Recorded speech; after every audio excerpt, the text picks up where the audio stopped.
Hi guys, Mahesh JK Mahesh YouTube சேனலுக்கு support பண்ணுங்கள், like பண்ணுங்கள். Hi guys, welcome. நான் இன்னைக்கு இறாலில் சின்ன இறால், அதுக்கு பேர் என்ன பேருனா சென்னாங்குன்னி அப்படின்னு சொல்லி என் பேர். இதை நம்ம பொடியாக்க போகிறோம். அதுதான் எப்படி பண்ண போகிறோம் அப்படின்னு சொல்லி இந்த வீடியோவில் பாருங்கள். சரியா? ஸ்கிப் பண்ணாமல் பாருங்கள். இதை நல்லா பொன்னிறமாக நல்லா வதக்கணும். வதக்கிட்டு இது கண்ணாடி வதக்கிறதுக்கு வரும்போது அது பார்த்தாலே தெரியும். அதில் நிறைய மண், தூசி, கல் அது எல்லாமே இருக்கும். அப்போ நம்ம என்ன செய்யணும், நல்லா வதக்கிடணும். வதக்கி அதில் கண்ணாடி அது மாதிரி வரும் பாருங்க, அப்படி நம்ம எடுத்துக்கணும். சரிங்களா? அதை எடுத்து நம்ம ஒரு சொலவில் தட்டிடணும். தட்டி அதை நல்லா அரைக்கிடணும்.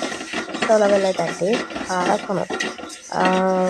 எப்படின்னா மேலே உள்ள தோலெல்லாம் எடுத்துக்கிட்டு அந்த அடியில் உள்ள மண், கல் அதெல்லாம் தூர போட்டு மேலே உள்ள அந்த கண்ணாடி மாதிரி இருக்கும்ல, அதை மட்டும் நல்லா அதை ஃபஸ்ட்டு அரைச்சிட்டு தான் நம்ம அதை செய்யணும். அப்படின்னு நல்லாயிருக்கும். சரிங்களா?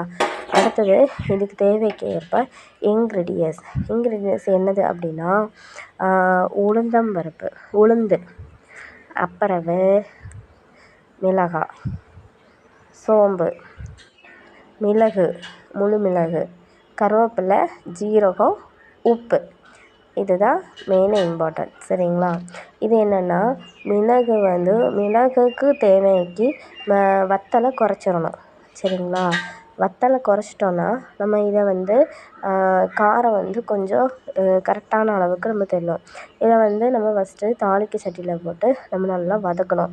இதெல்லாம் நான் என்ன செஞ்சுருக்கேன்னா கருவேப்பிலை நான் சேர்க்கலை. அப்படின்னா கருவேப்பிலை லாஸ்ட்டாக சேர்த்துக்கலாம் அப்படின்னு சொல்லிட்டேன். ஆனால் இல்லை, கருவேப்பிலை சேர்த்து வதக்கலாம். நான் கருவேப்பிலையை லாஸ்ட்டாக தான் நான் வதக்கிட்டேன். வதக்கிட்டு நம்ம இதை அந்த உளுந்து பொன்னிறமாக வர வரைக்கும் நம்ம அரைச்சி எடுக்கணும். சரிங்களா? மிக்ஸியில் போட்டு அரைச்சி மிக்ஸில் என்ன போட போகிறோம்னா ஃபஸ்ட்டு சென்னாங்குன்னி இருக்குல்ல, அதை ஃபஸ்ட்டு அரைச்சி எடுத்துடணும். எடுத்துட்டு தான் நம்ம அந்த கருவேப்பிலையை லாஸ்ட்டு அந்த எல்லாமே சேர்த்து இன்க்ரீடியன்ஸ்லாம் சேர்த்து வதக்கணும். இது வதக்குனதை மிக்ஸியில் போட்டு அரைச்சி அதுக்கப்புறம் நம்ம பொடி பண்ணி எடுத்துக்கலாம்.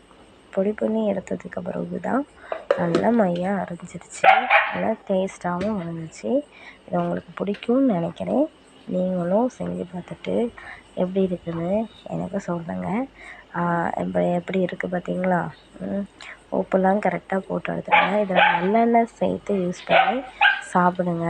செமையாக இருக்கும். இட்லி, தோசை எல்லாத்துக்கும் செய்யலாம். சரிங்களா? எல்லாத்துக்குமே சாப்பிடலாம். All the best. God bless you எல்லாருக்குமே.